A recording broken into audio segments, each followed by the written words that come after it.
Penguin Random House Audio presents The Jazz Age President, Defending Warren G. Harding, by Ryan S. Walters. Read for you by Mark Bramhall. Introduction. Why defend Warren G. Harding?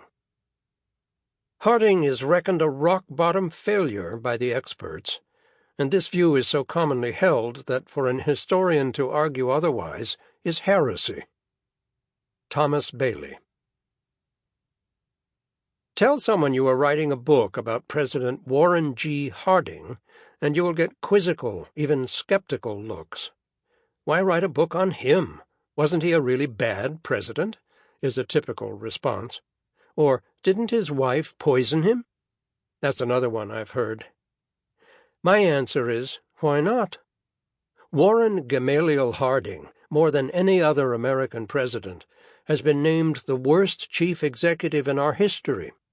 He is the butt of many political jokes, all of them bad, but the conventional wisdom on the 29th president is incorrect.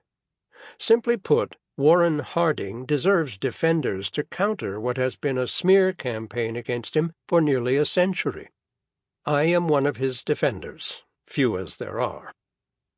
As a student of history, I was always familiar with Harding, but like most everyone else, only vaguely so.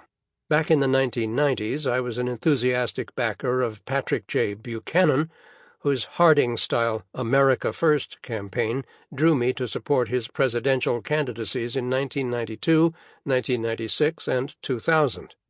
I remember watching coverage of the 1996 campaign on CNN. One conservative commentator, defending Buchanan, referred to Bill Clinton as the Democrats' Warren Harding. Such comparisons never sat well with me even then, but not because the comparison was unfair to Clinton. It was unfair to Warren Harding. But if you had asked me to defend Harding at the time, I would have been very short on ammunition. From careful study over the subsequent years, I found out that most of the tales about President Harding are in the realm of myth, not fact. A Marion, Ohio newspaper editor, Warren Gamaliel Harding won election to the presidency in 1920 and served nearly 2.5 years before dying in office in August 1923. He had previously served in the Ohio State Senate from 1900 to 1904 and had then gone on to serve a 2-year term as lieutenant governor. After losing the 1910 election for governor, Harding rebounded in 1914 and won a seat in the U.S. Senate, where he served until his election as president.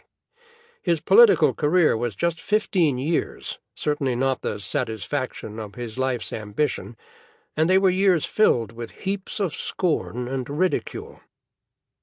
The more I learned of the jokes, the rumors, and the lies, the more determined I was to right the wrong. The more I studied Harding, the more I admired him. The more I looked into his personality, the more I liked what I found. Harding was staunchly conservative and in favor of America First. Coming from humble origins, he was a people person who liked to spend time with average, everyday, ordinary folks, not politicians or stuffy academic types. He loved animals, particularly dogs, and had no tolerance for those who treated them cruelly. Harding came out of small-town America, and he believed it was the heart and soul of the country, a belief rare among presidents.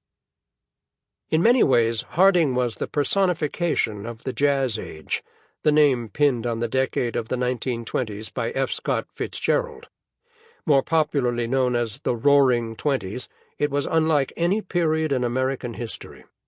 By 1920, for the first time in history, more Americans lived in urban areas than in the countryside, helping push a second industrial revolution that, along with old-fashioned laissez-faire economics, made the economy roar. People were bursting with optimism about the future. No other decade can match the energy of Harding's era. The Jazz Age was a transformative period for America when the old values of the Victorian era were giving way to a new outlook on life. but not everyone looked on the changes with approving eyes. There were those who clung to the morals of the old times that were clearly slipping away. These Victorians characterized this age of a new emerging America as a period of great moral disintegration, not one of robust dynamism. They believed that old-fashioned mores needed to stay rigidly in place to curb mankind's natural impulses, and very few of them would be enamored with President Harding. Victorians were prim, proper, prudish, and puritanical, everything Warren Harding was not, at least not in their wary eyes. Despite prevailing opinion, though, Harding was not a moral degenerate. He simply radiated vigor, vitality, and vivaciousness, just like the era in which he served as president. In contrast to Woodrow Wilson and the academic world from which he came, Harding was energetic and had a magnetism that attracted people to him. That same force would stamp the decade with the robustness for which it is known. Despite his kind, caring, and fun-loving ways, as well as his fierce dedication to America and the American people, Warren Harding is the most maligned president in American history, needlessly wronged by historians, scholars, and political commentators who may acknowledge his kind-heartedness, but have been merciless with his record as president, as well as loose with the facts of his personal life. In this book I will tackle 8 major myths regarding Warren Harding and his era, the Roaring Twenties. First, his detractors say he was not intelligent, even dumb, certainly not fit for the presidency, a fact he himself readily admitted. Second, while in the U.S. Senate, before he became president, he was a man of no accomplishments, a backbencher. Third, as a dark horse candidate, he was nominated in a smoke-filled room by a select group of powerful senators who chose him because he was pliable and could be easily led. Fourth, while president, he allowed his cronies, known as the Ohio Gang, to loot the public treasury, a plan that was put in place during the nominating process well before the presidential election in November 1920.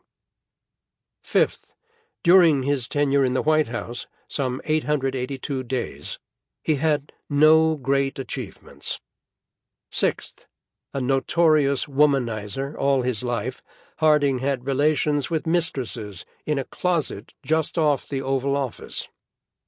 Seventh, he died in a mysterious way, possibly by poisoning, either by his wife or by his own hand. Eighth, and finally, Harding and his era of excess led directly to the Great Depression of the 1930s.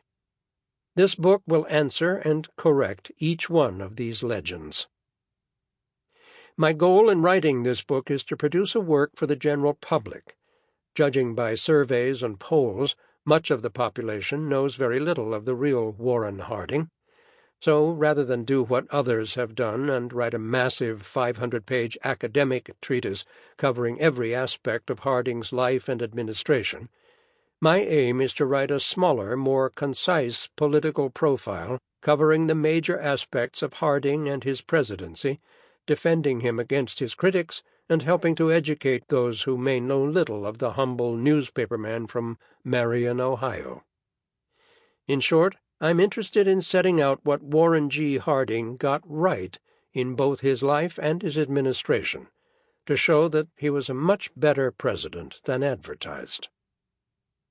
Defending President Warren Harding may be a daunting task, but it is of particular importance for conservatives in the present time because of Harding's similarity to former President Donald Trump. In 2016, Trump ran what amounted to a Harding campaign. Harding's return to normalcy, Jared Cohen has written, was basically the 1920s version of Make America Great Again. Both Harding and Trump campaigned on America First policies on trade, immigration, foreign policy, and putting the American people first. And, like President Harding, Trump was attacked, in similar ways and for similar reasons. The establishment despises those with such a viewpoint. Sample complete. Ready to continue?